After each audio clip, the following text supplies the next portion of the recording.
So welcome, this is Arranging Basics. Just so you know what you're in for, here's what we're going to do. We're going to look at how to arrange music in the barbershop style, specifically TTBB. So that's what I know, that's what I'm going to talk about today. A lot of it will be applicable if you're writing SSAA arrangements or mixed arrangements. A lot of it, the choices will be the same kind of methodology. So I've picked a familiar song that harmonizes well for our purposes. My Bonnie Lies Over the Ocean. Hopefully that's familiar. If not, you'll learn it real soon. So I'll be using the program Sibelius to arrange the song. That's this program here. Some of you are probably familiar with it. I'm not going to talk much about how to use Sibelius because there are plenty of tutorials on that online. But I am going to talk about how to take a melody with chord symbols and arrange it in the barbershop style. And if you have questions, just shout them out as we go. Here we go, quick definition. This is from David Wright, who's a well-known barbershop arranger and judge. What is barbershop harmony? So barbershop harmony is consonant, 4-part harmony, a cappella with solid voicings, that's very important, harmonic variety, few passing tones. Melody is usually in the second tenor, which we call the lead. First tenor is above the melody, bass usually on solid chord tones, roots or fifths. Baritone completes the chord either above or below the second tenor. So those definitions are pretty important. We'll refer back to that. Embellishments continually converging to homophonic chords. So homophonic means singing the same word sounds at the same time. So you'll notice that for our workshop song, most of the time everybody's saying, if there's anything that you want, most people are saying the same words at the same time, but of course there are like echoes and pickups and sections where people aren't saying words, but it keeps converging back to homophonic, everybody on the same word at the same time, also called homorhythmic. This means that we can use other musical devices such as solos and instrument imitation, but we always come back to a homophonic sound. Freedom with the song, including interpretation theatrically and musically, that's more in the performance sort of side of things. Chords tuned with an ear towards lock and ring. This means tuning in favor of the natural harmonic scale or just intonation. Moving on. What info do I need before I start? So what we've got is the melody written in the lead line. I already did some of this work ahead of time. So here's our melody written in the lead line. The chord symbols written above. So that's all these things here, chord symbols. And by the way, down here, when I'm arranging, I like to just keep like a reference melody down here, which is a piano. Just so if I alter the melody up here, I can quickly look down and go, how did I change it? Oh yeah, I changed that note, or whatever. And a knowledge of the typical ranges of the parts. So I just lifted this from the most recent barbershop arranging manual. So these are the typical ranges of the parts. We can go outside of these, but if you're arranging something for like a regular old barbershop chorus or quartet, these are the ranges you would use. And again, this is TTBB, which is what I'm talking about today. So yeah, when I'm doing arranging, unless I know I've got like a monster bass who can sing down to a D flat comfortably, then I'll stick to like F as the lowest note. But know your ensemble, know your arranging form. This is a bit of supplementary material which I'm not going to go into in depth here, but if you want to know more about this later on, the 11 chords of barbershop harmony. There's a great PDF online by Simon Rylander, so if you just Google the 11 chords of barbershop harmony, Simon Rylander, you'll find that. That's how I got it. And I just wrote them out here. So these are the different kinds of chords we use and see in barbershop. So major, the barbershop 7th, major 7th, add 9, major 6th, dominant 9th. There's two ways to spell that one. Minor, minor 6, minor 7, diminished 7, augmented. These two definitely at the end, not used as commonly. This one slightly more rare as well. We love a dominant 9ths, we love barbershop 7ths. We love add 9s, although we don't use them all the time. We love major chords, we love minor chords. Talk to me later about that if you want to know more. Let's begin. Okay, so I'm going to switch over to Sibelius in a second, but the first harmony part I begin writing is the bass. The bass is the foundation of the chord and as such is usually on one of two strong chord tones, the root note or the fifth. So I check what the chord is and what the chord tone the lead is on. If it's a major triad, which is a chord with only 3 notes, so let's say C, E, G, I would almost always put the bass on the root, so I put it on a C. Even if the lead is on the root note 2, the bass can double the root note in this kind of chord. That's important to know. We do this all the time in Barbershop. In fact, most of the time when we finish a song, we'll finish on a major chord and the bass and the lead will be both on the root note. Or the bass and the baritone will be on the root note. If it's a seventh chord which has 4 unique pitches and the lead's on the root note, then the bass will take the fifth. So if it's an F7 chord, the lead singing F, the bass has got to sing a C. We need to have that other chord tone there. If it's a seventh chord and the lead is on something other than the root note, the third, the fifth, or the seventh, then I would most likely put the bass on the root note. So what we're going to do is have a look at Bonnie Lies Over the Ocean here. And with your help, I'm going to start writing a bass part. And by the way, quick tip if you're arranging, instead of writing out all the pitches and rhythms again, just do a copy paste like that. And then just delete the unnecessary stuff. And you can just drag the notes around instead of having to write them all in. So just going to take a second. And so those little tiny text boxes there are the tones in the chord. We'll look at the chord tones. So for example, F7 chord has F, A, C, E flat. So which chord tone is the lead singing? The root note of the F7 chord, yes. Which means the bass has to sing what? C. C, cool. So I'm going to put my bass on C.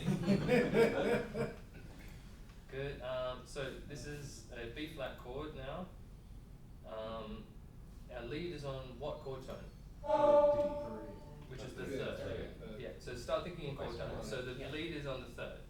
So I can put my bass on what?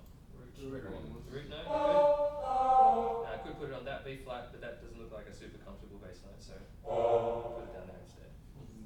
Good. Okay. Here's an interesting one. The lead's on a C, which is what chord tone? Second. Yeah, it's the second, or possibly the ninth, we could call it. Okay.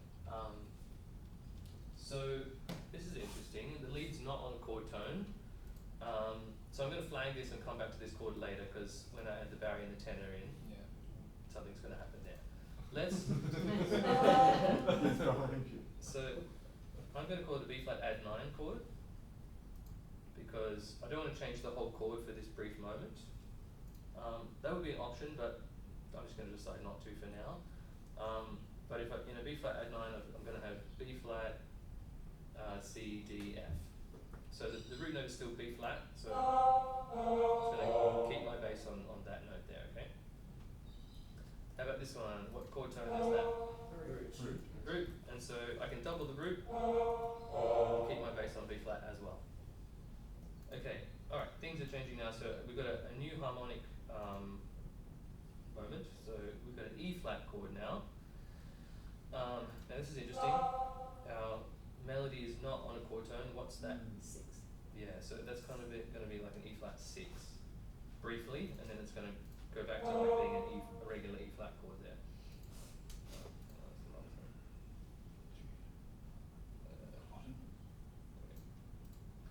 Okay, so briefly an E flat 6. So E flat 6 chord. Where is my thing? So a 6th chord has root 5th, 6th, 3rd. Now you can also do a 6th chord with no 5th and omit the 5th, and just have like root 6, root 3rd. That's another way to do it. We'll come back to that because when we decide what the barry and bass is, barry and tenor are doing there, that'll be more relevant. But I want my bass on the root note, so let's keep the bass at E flat. And so for the rest of this bar, it's E flat the whole way across this bar, so I might just get my bass to just go 3 E flats in a row like that. Cool. New chord. Oops. So ocean. What's the lead on? Chord tone wise? 5th. Good. Bass. I'm just going to put the bass on the root note, which is back to B flat. And then chord tone of the lead here. 3rd. And so yeah. Let's listen to what we've got so far. Hopefully it sounds barbershop-y-ish. Oops, yeah, let me just mute the piano.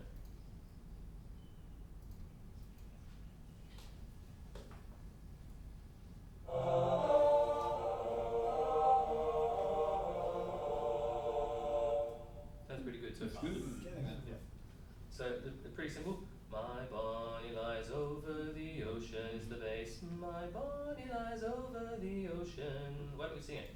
So choose lead or bass. Bass is my bond, lead's my bond. 1, 2, 3, 1.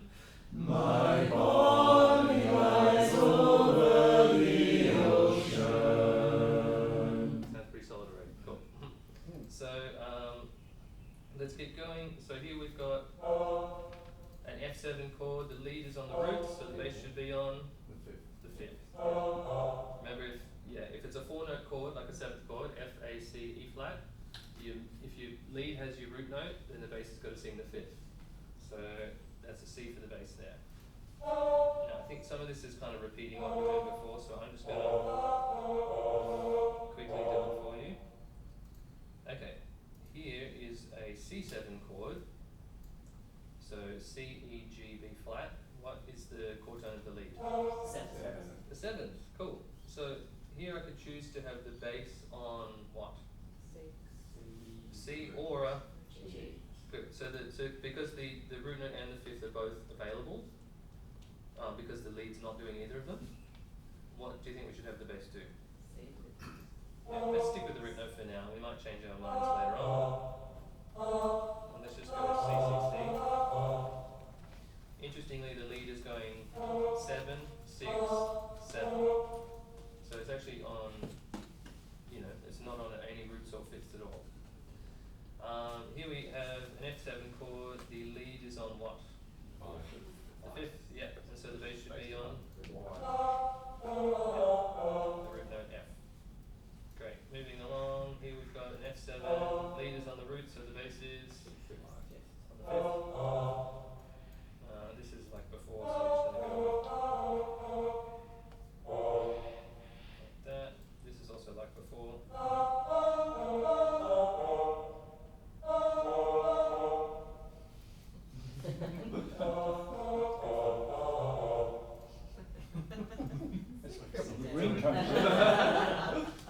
If only real life singers were this easy to conduct.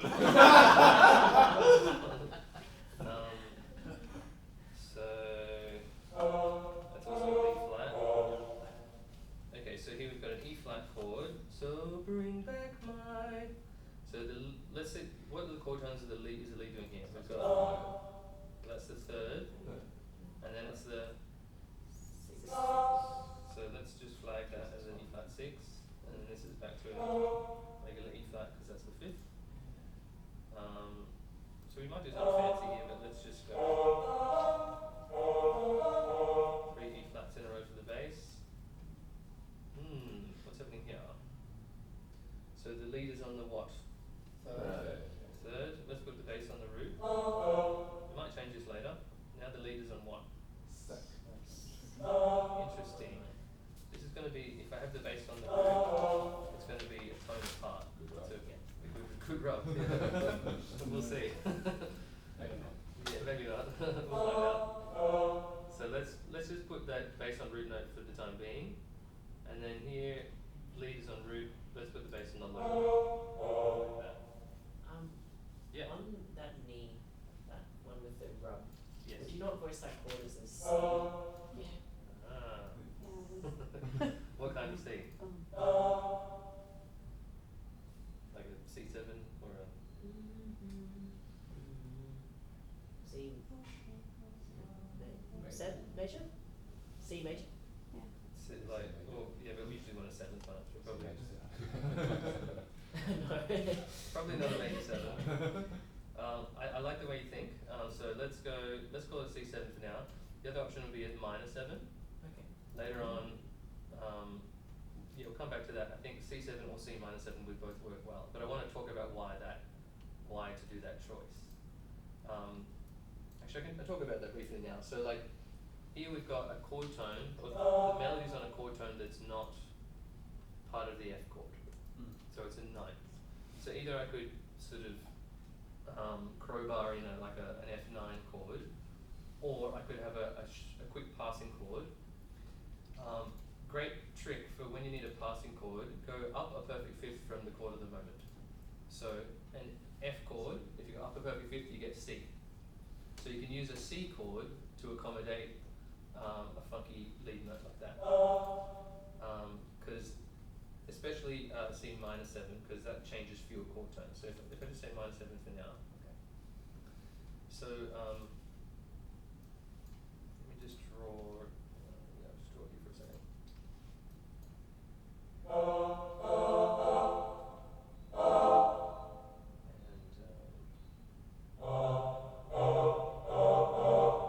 So that's this F7 and a C minor 7. Now, if I just change the voicing around a bit, you can see that the those two notes are the same as those. So we have two chord tones in similar, but the bottom half of this chord does a wiggle where the A goes up to a B flat and the F goes up to a G. So I could use a C minor 7 here, and that would do. That would mean I wouldn't have to change that many of the chord tones. So I just changed 2 of them instead of changing like 4 of them. So let's put the bass on that C there, and when we come back, we'll fill in the rest of those notes for the barry and the tenor. But this is a really great little arranging trick if you're having trouble with a funky chord tone or a lead note that doesn't seem to fit in the chord. Take the chord and go up a fifth. So like it's F7 go up to a C, and if it's a 7 chord, it's probably going to become a minor 7. Or you could also just do like a C7. It doesn't have to be a minor 7. That's also really common in barbershop. But as soon as you see that, you'll see this in arrangements everywhere now. We they have a little passing chord, and so like a fifth above the one that you're on. So thanks for pointing that out, Dex. Let's listen to our whole bass lead part, and it should sound pretty good.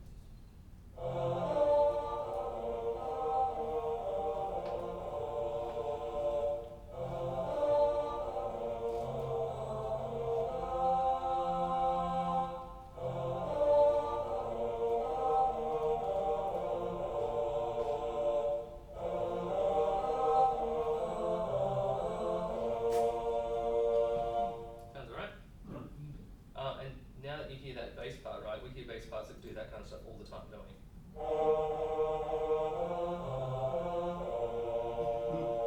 Now that you hear it, you're like, oh, okay, yeah. It's a commonly done thing. And by the way, when it comes to voice leading, so making the parts smooth,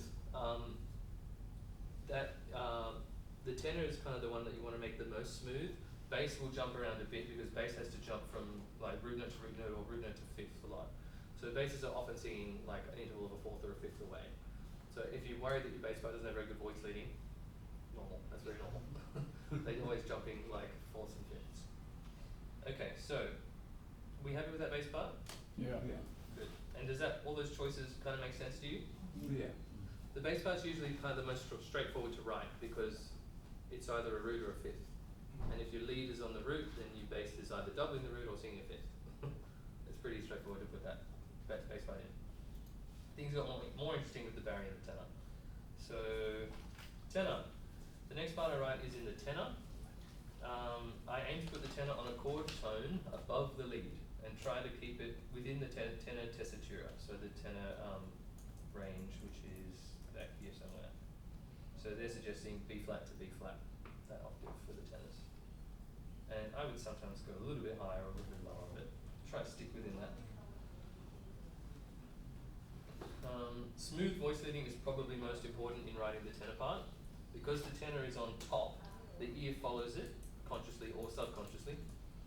Thus, it is important for the tenor not to jump around too much, lest it sound clunky or jagged.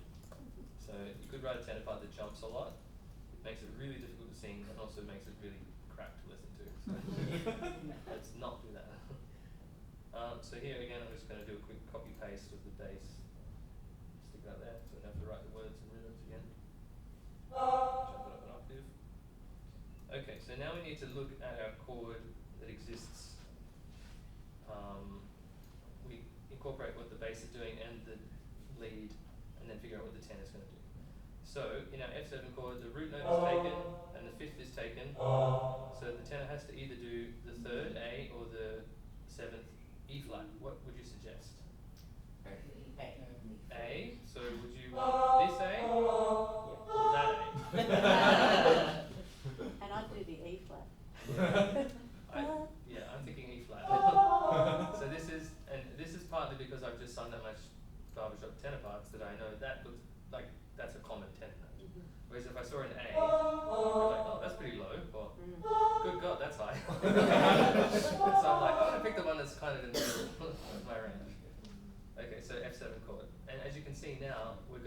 know what the Barry's got left. Yeah. There's only one option for the Barry now. Okay, so how about this chord? We've got a third and a root. What do we want the tenor to do? So F. Yeah. Yep. And that also satisfies the fact that it's still above the lead. So it's pretty close to the lead, it's a third above the lead. And it's also smooth voice leading, so E flat to F is only moving a tone, so that's smooth voice leading. So yeah, F is the best choice there. Okay, here we've got a B flat add 9, and so I should probably put this here. For our B flat add 9, we're going to have those notes, B, C, D, and F. So we've got our root note, our ninth. So what do we want the tenor to do here? D. So we could go F or D, both is pretty good. So Vicky, you said F or D? No, I said D. D. Okay, why D? Just so it's not boring. So, so that way they go da da da da. Yeah. Okay. Cool. That's good enough reason for me. And later on, we'll see what we've got the baritone to do here as well, and that. When we write in the baritone part, we often go back and edit the tenor part simultaneously because we realise that that makes it really awkward for the baritone, so I might need to adjust the tenor part. Is it D that are going to clash a bit with the C and the lead? It will, yes. You But don't that's like car horns? yeah. But this is that's going to happen in an add 9 chord because you're going to have the root and the ninth and the third usually right next to each other. We'll see because one reason not to do that and just have the tenor on the F would mean that the tenor's not jumping down into a clash, which is sometimes a little bit hard.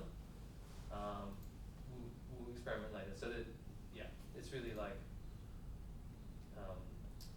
which do you prefer? Like which is the better problem to have in a way. Okay, let's continue. So this is back to a normal B flat chord here. Oops, B flat.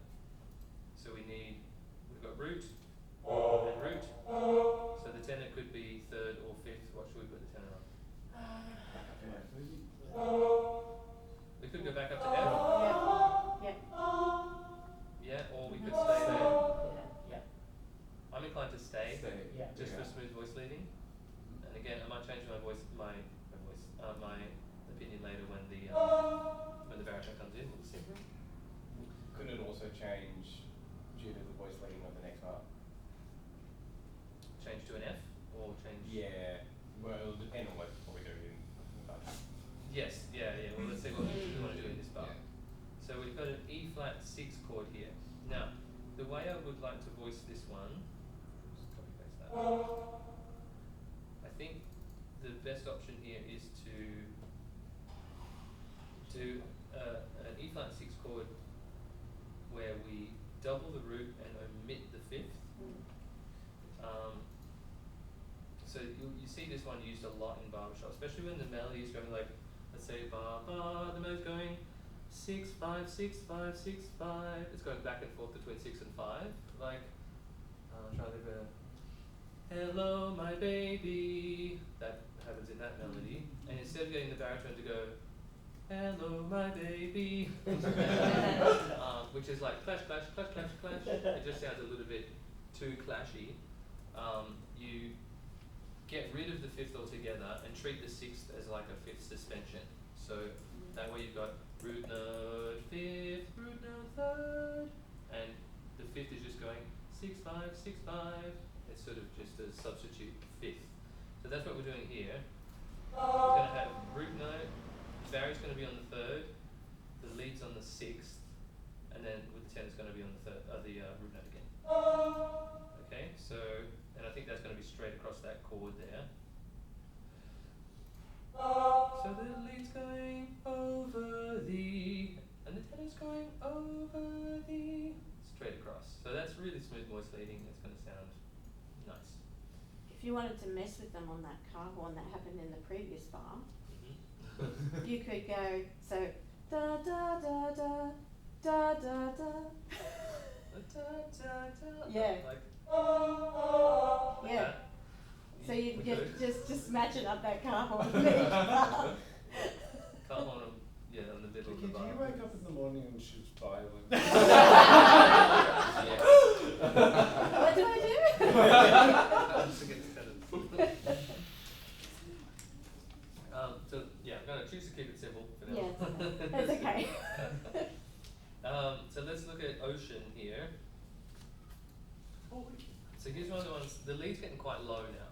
So lead's getting to the bottom of the lead range. In fact, what did they say the lead range was? Down to D.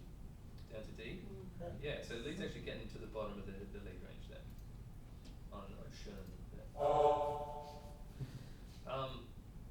So here's a moment where I'm actually, because this is like the held chord, I want to choose the held chord with more care than this passing chord. So this is a shortly lived chord, but this is a longer lived chord. And so what am I going to do on this chord here? So I'm thinking of potential voicings to use. So we've got root note, third. It's either going to be a really low chord where it's like root, third, fifth, root, or it's going to be a more spread chord where it's root, third, root, fifth, like that. So it's like, which one do I want more, or which one do I like more?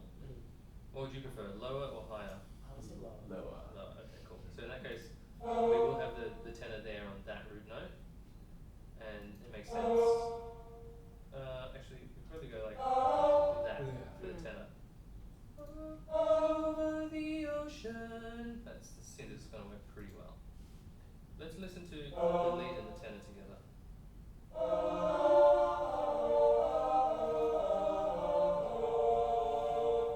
Sounds quite nice. Let's put the bass in as well.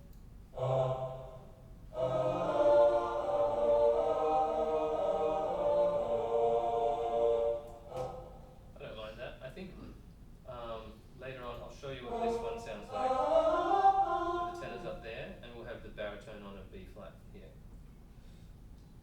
which is maybe slightly more difficult chord to balance sometimes, but it's nice that it's done well. So if you know your polecats, the first chord of "Let Me Call You Sweetheart" is root note third, root note fifth, let me call you sweetheart. So that first chord in "Let Me Call You Sweetheart" is that root third, root fifth. You can learn a lot by studying the polecats, so I would recommend it. So let's keep going. So here's our F7 chord. We've got a root note and a fifth and a root note. What should we have the tenor do? Same again. Yeah. As in an E flat? Like the first chord here? Yeah. So we can probably do a bit of a copy paste for this bar, probably. Like that. Gets a little bit spicier here, because we've suddenly got our first secondary dominant chord, C7, which is fun. Yeah, exactly. So what we've got root note, seventh. What are our options for the tenor? E natural. Yeah, so E natural, which is the third, or what's the other option? D. G, which is the Sorry. fifth. Yeah. So, but there's one that seems pretty obvious. Where's my natural side? So seeing an E natural there makes a lot of sense. So the lead is wiggling between like 7 and 6 there. Over the. So I'm imagining this is probably going to be a C6 chord, and then it goes back to a C7. Maybe we'll change our minds later, but that seems sensible. Okay, let's look at that when we come back. What's happening on the F7 chord? We've got a root and a fifth. Oops, root and a fifth. So we need Back a to E. yeah. So a seventh. Seventh there for the tenor. So let's listen to that phrase.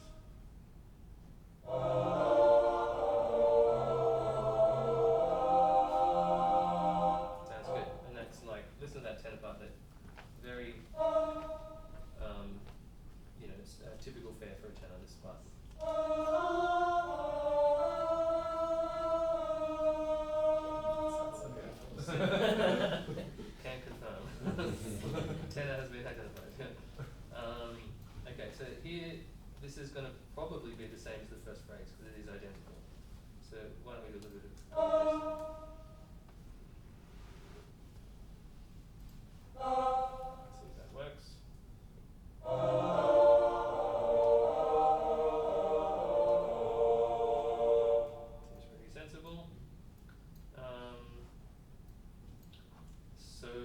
back?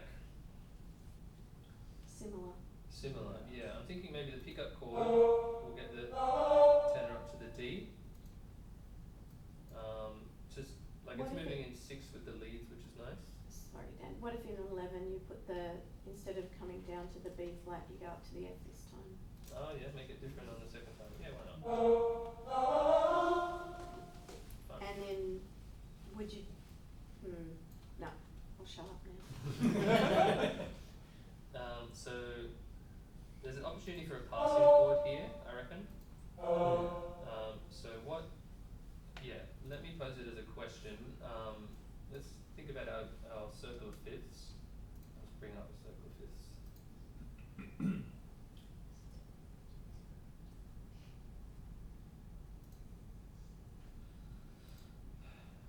Yeah. So what is we're approaching? What are we approaching? An E flat chord. So what is up a perfect fifth from E flat? Yeah, so here's E flat, up a perfect fifth would be a B flat. So often if you want to approach a note, you can use a 7 chord, there's a fifth above. So to approach an E flat chord, I'm going to use a B flat 7. So let's go, let's put a B flat 7 here. We love our 7th chords, so let's put a B flat 7 chord there. So later on, our chord tones will be B flat, D, F, and A flat.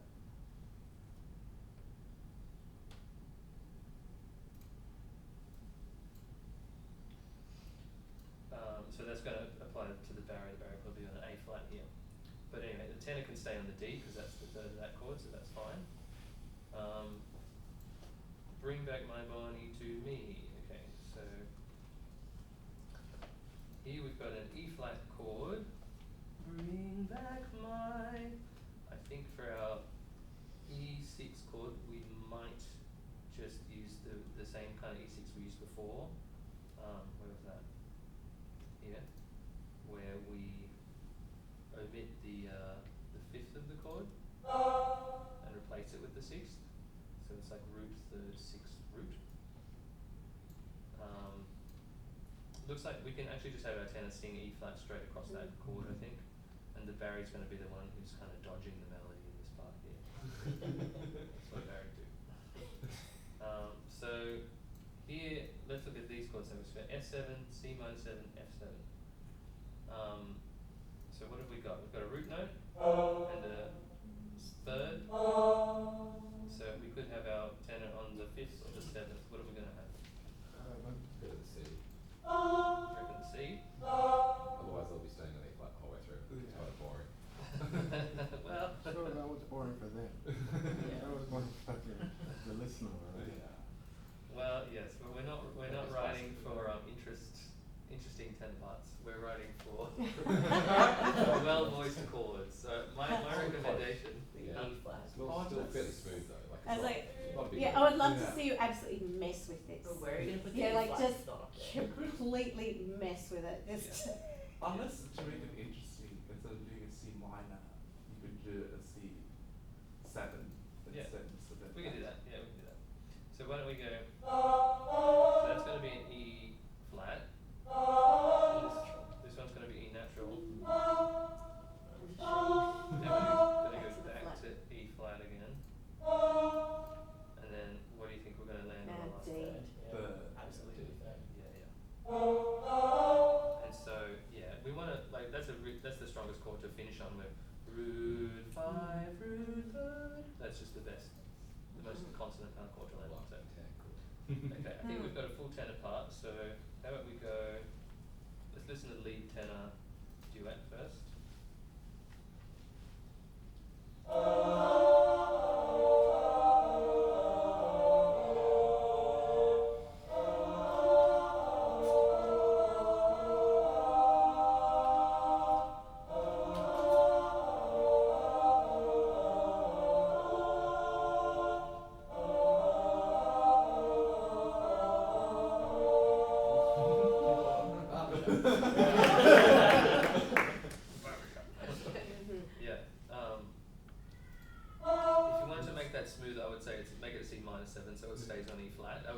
smoother. Mm. Yeah. But yeah, that's also a pretty viable solution there. Okay, so we happy with the centre part? And do all those choices make sense, or do you understand why we made those choices? Mm. Yeah. I think I'd have another look at bar 13. Bar 13. Yeah, what would you? I just want to hear it again. Oh, okay, yeah. We'll go from there. Or how about we play the bass as well? Mm.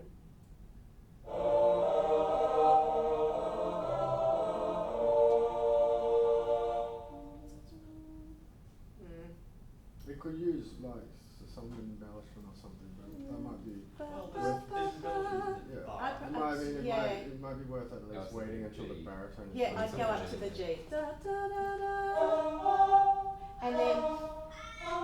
And F, Da yeah. ba ba ba. Just for Oh, voice yeah, leading. Definitely prefer the Yeah.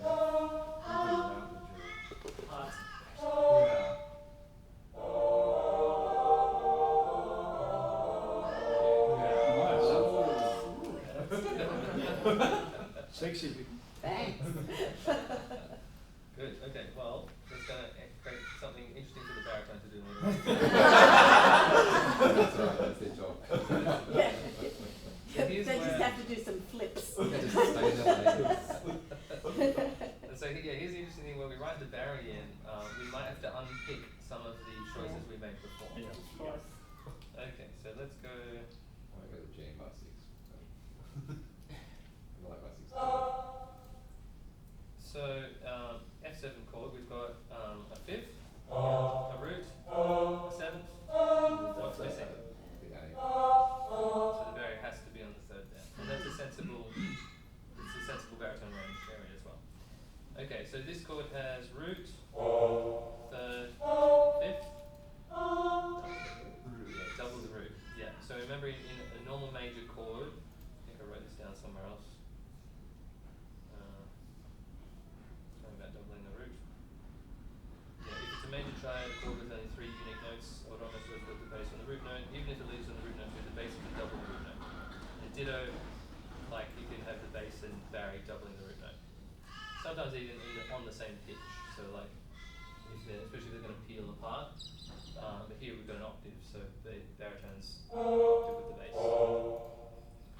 Okay, take a look at this chord. So we've got root note, ninth, third. What's missing? Fifth. Fifth. It has to be that, unless you want the Barry to go up there. No. You know, Barrys are allergic to legend lines. So Very unless tough, you're yeah, singing so- vocal spectrum or something like that. But Can you okay. tell Aaron Dale about that? So this chord has root, third, root, third. So we need another fifth there. That's the F. Okay, here we have an E flat 6 chord. We've got a root, 6, root. We're missing the third. So Yeah. yeah, let's go to that third thing. And you can see it does pretty good voice over for the F and the G. That's smooth. Same again. Yeah, same again here. What about here? So root, third, root. Fifth would be We're fine. missing the fifth, so that's probably Barry. Yeah. Yep. So you see the Barry's dodging the melody, don't you? Mhm. Sound good. Upside down melody. Yeah. Yeah. Yeah.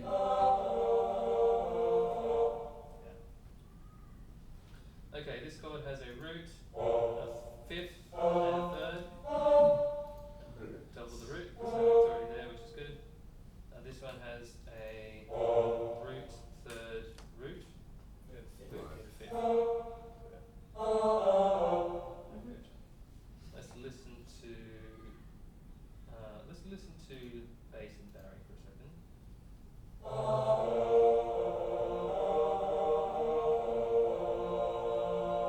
Sounds like a pretty typical kind of Barry part, doesn't it? Yeah. Now let's listen to all four, see if we can hear the whole chords.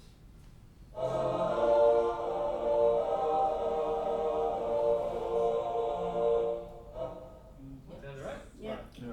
Yeah, we've got Barbershop. Now let's move on.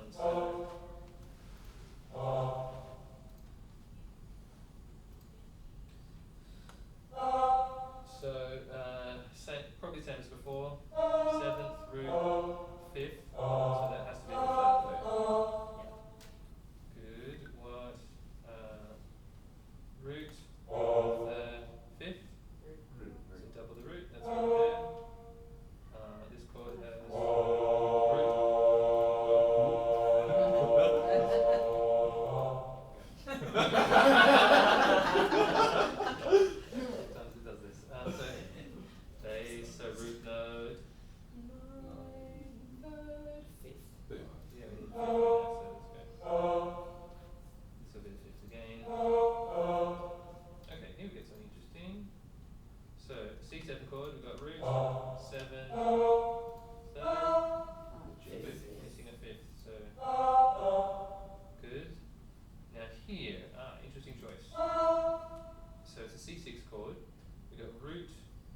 Yeah. crash them together again. Yeah, so we've got, lead and Barry will have a little clash there.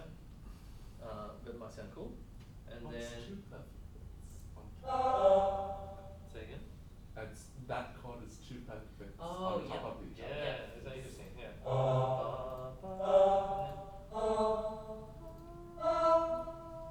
Yeah, interesting.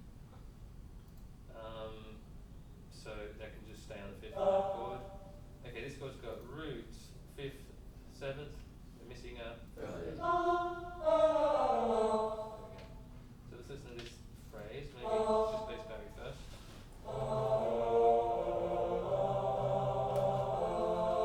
Yeah, that's a nice, easy baritone part to sing that one.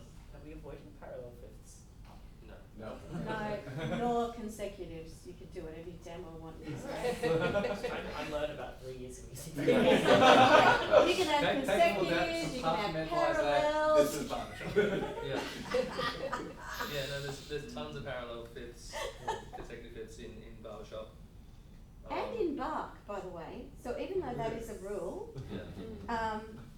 yeah, even the great composers didn't follow it. So you can. I wrote in my music theory, like, Bach did this in this thing, and then followed by a no, just no.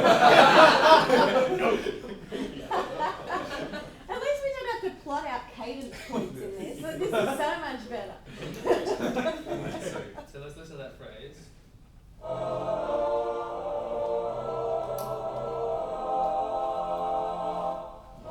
Sounds really strong. Yep. Okay. Now this phrase ends on a different chord, so we can copy paste, but then just change the last chord. Oh yeah. So remember, we put the tenor up high here, Yeah. and so the Barry needs to do that.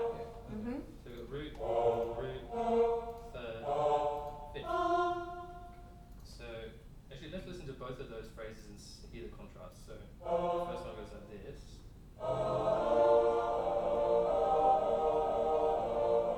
And then this one goes like this.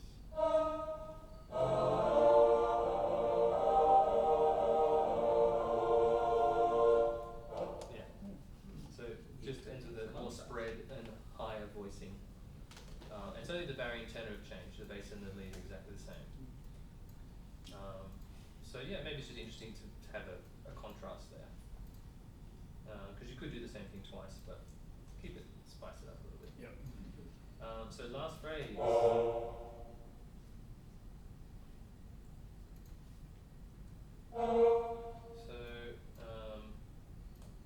oh yeah, that's right. Here we want to have a B flat 7. So we've got a root note, a fifth, and a third.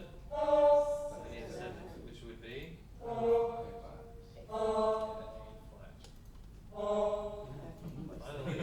Finally an accidental for the baritone. Haven't been any yet. So here we've got an E flat chord, root, third, root, the fifth, which is B flat. Here we've got root, 6, third. What are we going to do? Fifth again, Fifth, 6. the fifth, yeah. Could go fifth, yeah. Yeah. Let's go this one, which is root, fifth, third. Double the root. So it's probably going to have to be that one. Sorry, Barry, it's a bit legend-line time. So we're jumping up a bit there. Just waiting for it. Yeah, but look, it might be just what we need because in this chord we've got. We've doubled the root in this chord. Yeah. Okay, time to. If we want to preserve this cool tenor line, which I think we should, Yeah. we're going to have to move the bass where? The fifth. To the fifth. Which direction are we putting the bass? Yeah. Down. Yeah, let's be kind. So we've got a fifth, a third, a root. We need a seventh. Yeah, that's handy. We've just kind of staying on the same note there. Here's our C7 chord. We've got root note, fifth, third. That's it. We need a 7. Cool. This voice leading does not look super smooth, but we'll see how it sounds. Then let's go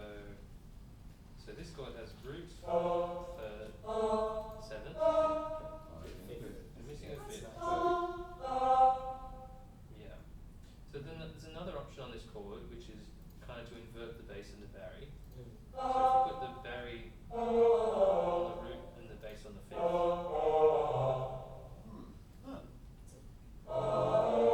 So you hear that chord, the re, do, or so, do.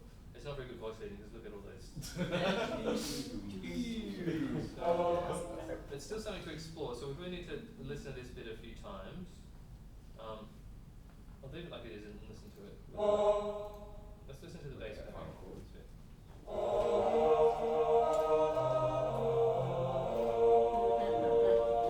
Bit of an awkward barry line.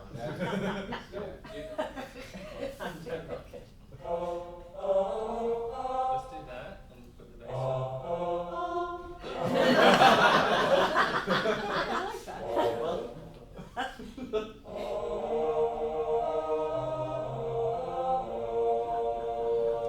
Yes. Yeah, that's okay. Let's listen to the whole thing.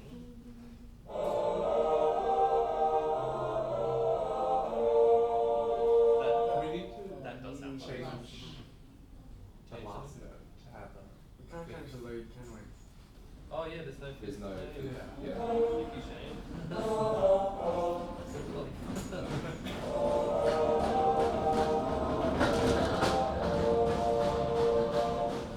Can you say that again? The trolley kind of messed with my mind. Bang, bang, bang, of the trolley.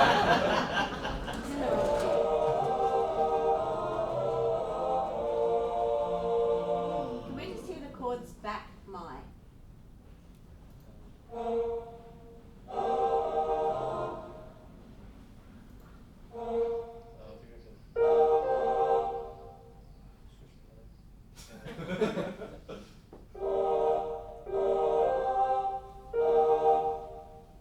Yeah, it's Square bracket right.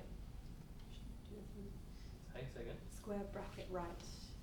Like that. Still plays the piano. Yeah, it does it play the piano. That's Yeah. it. I can just delete the piano for a second. Piano. Nice to meet you. So that's the back my. Back. My. It doesn't sound that bad because just the coming down from the da da da da in the melody kind of covers the fact that the baritone is jumping up to that E flat. Yeah. I'm not sure. I know. See, I'm still wanting to hang on to that tenor. Da da da da da da. Yeah, it's super nice. It's super nice. Let's leave that as an option. Let me show you a different option as well. Okay, hang on.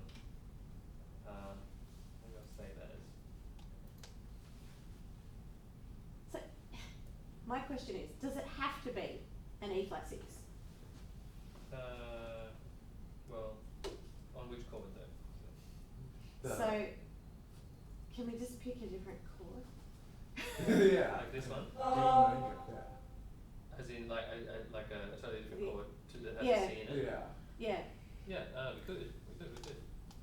In the interest of time, because we're out of time now, I just want to show you a version that, yeah, where we don't actually, I know we're going to lose this 10 line, but I'll show you another version, okay?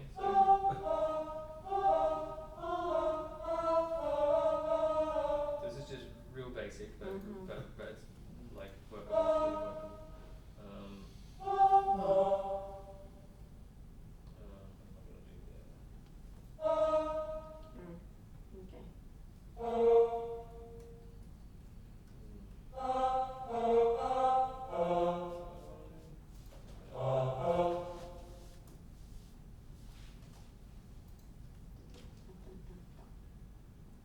We could even actually do this.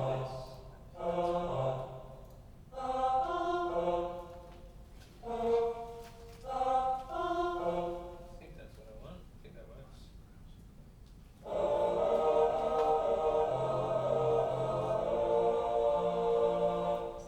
So it might be a bit vanilla, but you Yeah. can see those parts are actually very smooth.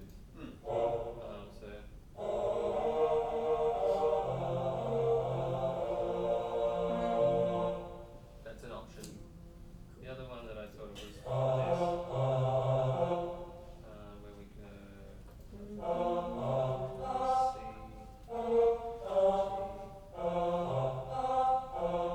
bit jumpy for the barry there.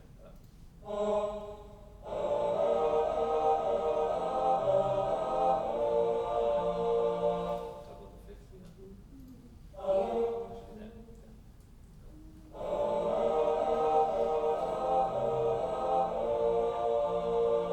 So that's a pretty smooth solution there. That just makes it pretty easy for all the parts.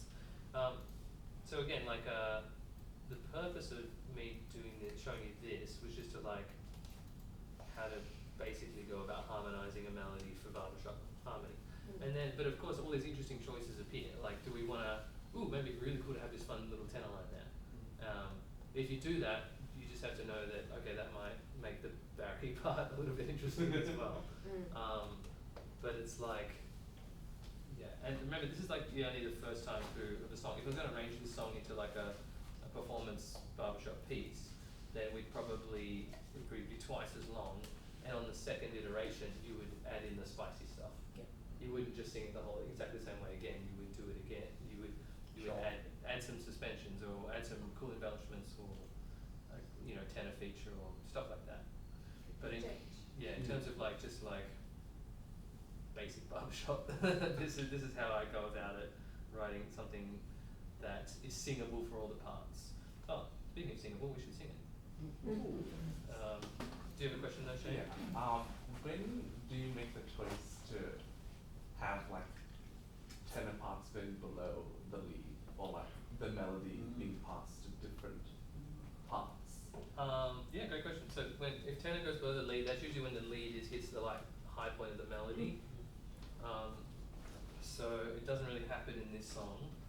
I mean, theoretically, you could work it in to that bit there, but that's not that high. The tenor can easily sing above that. Okay. But if maybe I could key this whole thing up, like a third or something like that, then there might be some chords where the lead pokes out above the clouds, if you will, and the tenor has to like just duck under for a second.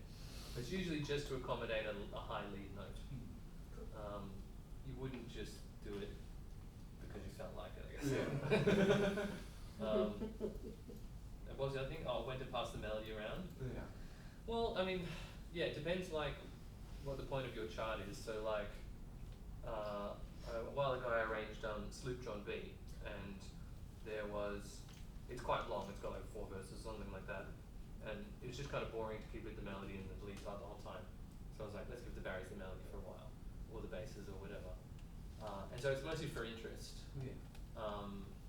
But then if you do that, you might need to change the key, like modulate to a 5th up or a 4th up or something like that, to put the melody in a good range for the tenor or the bass or whoever, and then you might need to modulate back if you're intending to pass the melody back to the lead. Yeah, it gets a little bit tricky when you're incorporating modulations and stuff like that. But yeah, passing the melody around is good fun. Like it's just makes it more interesting to learn for the group to sing. Shall we try singing? Yep. Yes. So, basses, baritone, lead.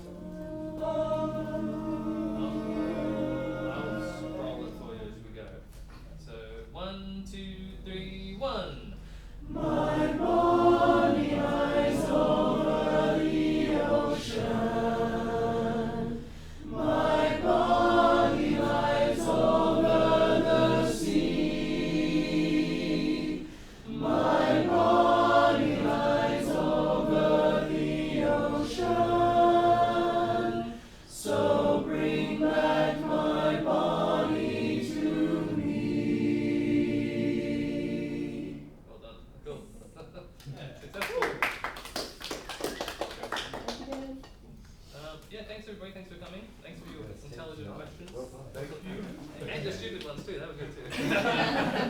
Very good, Dan. Thanks. Thanks, Dan. Very Thank you. So, like, quickly, are you allowed, if you've got a playing like major chord, can you double the 5th, or is that allowed? It happens sometimes, yeah. So you would really not want to double the 3rd, but doubling the 5th is fine. So if you know the chart "Love Me" by O.C. Times or Arendelle, I think the first chord of that is like an A flat chord, but the bass and the tenor are both singing the 5th. My broken heart, you tore it apart. So that, like, it is an A flat major chord, but the fifth is being doubled. I think that's purely for voice relieving purposes, because it like kind of, as opposed to having the bass down on the low A flat, it brings it up closer, which means it moves really smoothly into the next chord, which I'm pretty sure is like a diminished chord or something funky. And it sets everything up in this nice tight little zone, and then it spreads out later on. Yeah, but yeah, doubling the fifth on major chords. You probably wouldn't do it on like a pillar chord that you want to hold for a long time, but totally, if it's like a passing chord, yeah, absolutely use that, because it often creates nice, smooth voicing. Okay. Yeah.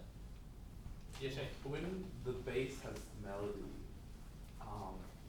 like they won't be singing the roots and fifths all the time. So how do you Yeah. do you adjust like so the chord, each individual chord, the bass is in the root or fifth, or do you? Yeah, that's an interesting question. No, I mean, like, I haven't done a whole lot of arrangements where that happens. Occasionally, you just want to have a complete chord, Yeah. if you can.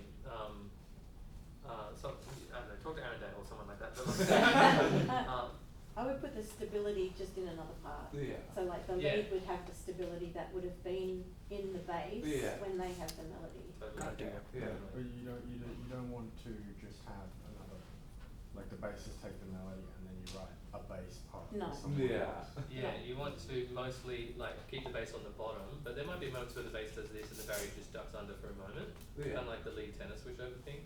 But then, yeah, but yeah, you want to have like nice clean triads or something like that where the rest, like the listener can hear the harmony, the backing harmony, but not have the focus pulled away from the melody. Yeah. It's actually quite tricky. I find writing accompaniment to a bass melody. It sounds cool, but also like those chords are just inherently not going to be as stable as this, like when the melody's in an inner voice. Yeah. I know in female voicing it means that the lead will be quite low when the bass has melody, Yeah. just to fill it out, you know, so I would be like super duper low with when my bass has the melody, Yeah.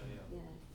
But you were saying before with doubling, never doubling a third, you can if it's a minor third. Yeah. Yes. But that's, but never major, no. Yeah. And yes, and it's almost as though when you double the minor third, it's almost like it's a sixth chord. So like the Yeah.